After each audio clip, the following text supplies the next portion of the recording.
Introducción. La filosofía ha pasado por diversos cambios y muchas corrientes.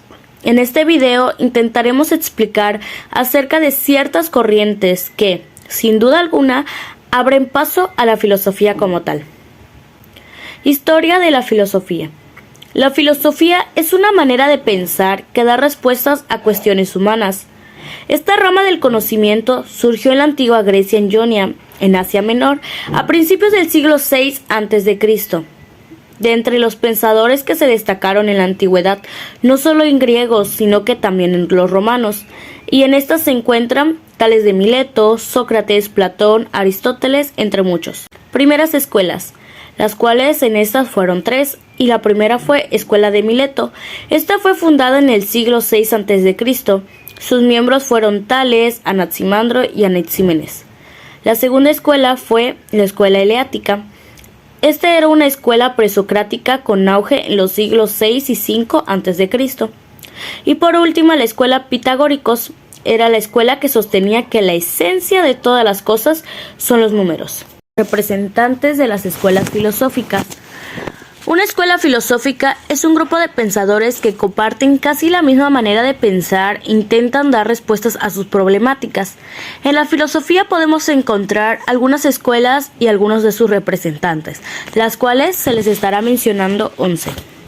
Primera escuela, la escuela aristotélica, y en esta la representaba por Aristóteles y Teodoro de Gaza.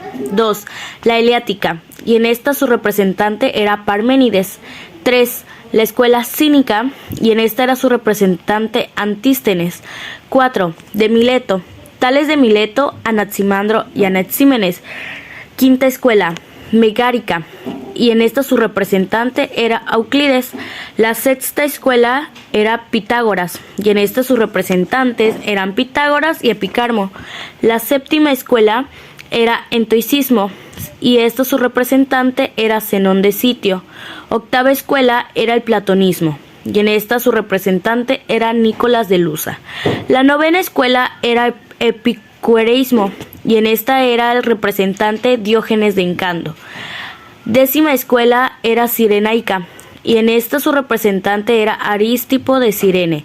Y la última escuela es peripatética, y en esta sus representantes eran Teofrastro y Aristóxeno.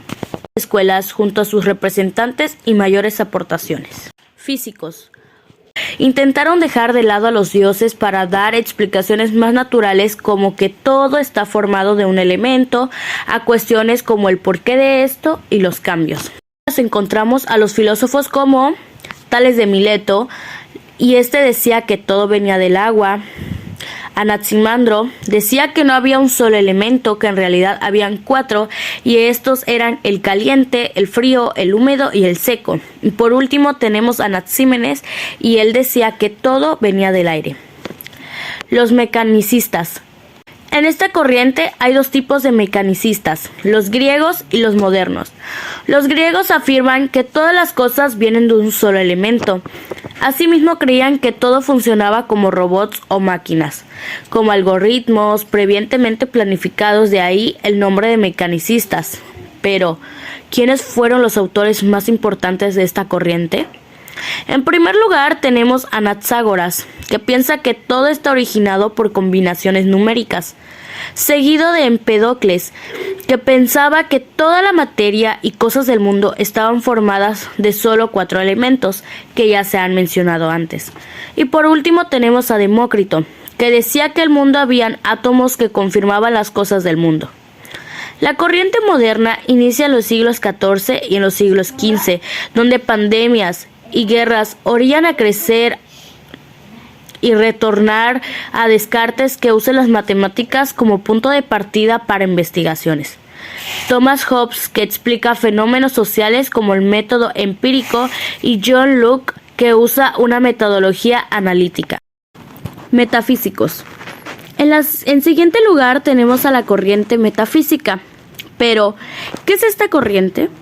Esta corriente, según la traducción de su palabra de origen, significa lo que está más allá de la física. Y en otro contexto, la metafísica es la que se encarga de los problemas del ser y el conocimiento abstracto y solo comprensibles por la mente. Esta corriente se divide en tres. Primero, en la psicología racional, y esta estudia el alma. 2. La cosmología racional, y esta estudia la teoría del mundo. Y por última, pero no menos importante, la teología racional, la cual esta estudia a Dios. Dentro de los representantes más importantes de la metafísica tenemos a pensadores como Aristóteles, al concebir la teoría de los primeros principios y causas últimas. Y por último tenemos a Platón con su brillante teoría de las ideas, que sin duda es interesante, sobre todo la idea de los moldes. Por penúltima escuela tenemos a los pitagóricos, una de las corrientes más racionales y más exactas de casi todas las corrientes. Esta corriente es sin duda una de las más importantes, pues investiga todo mediante las ciencias exactas como son las matemáticas. Pero, ¿quiénes son los pitagóricos? Los pitagóricos son una escuela fundada por Pitágoras de Samo en el siglo VI a.C. En esta escuela entran los astrónomos, los físicos, los matemáticos y en general filósofos que creían que todo eran números. Y en representación de estas escuelas tenemos a filósofos como Epicarmo de Megera, Acmión de Orotona, Hipaso de Metaponto y Filolao de Cratono. Y por último tenemos a los sofistas. ¿Quiénes eran los sofistas? Los sofistas no eran una escuela filosófica, eran más bien una forma de llamar a quienes en ese tiempo formaban parte de maestros y estudiantes de la retórica. Estos vivieron en Atenas en los siglos V y IV a.C. Y dentro de los mayores representantes de esta corriente encontramos a filósofos como Protágoras, Gorgias, Hippias, Pródico, Trasimaco, Critis y Caciques. Ellos defendían la política, pues creían que hacían conciencia en la sociedad e incitaban a la creación de disputas entre los ciudadanos.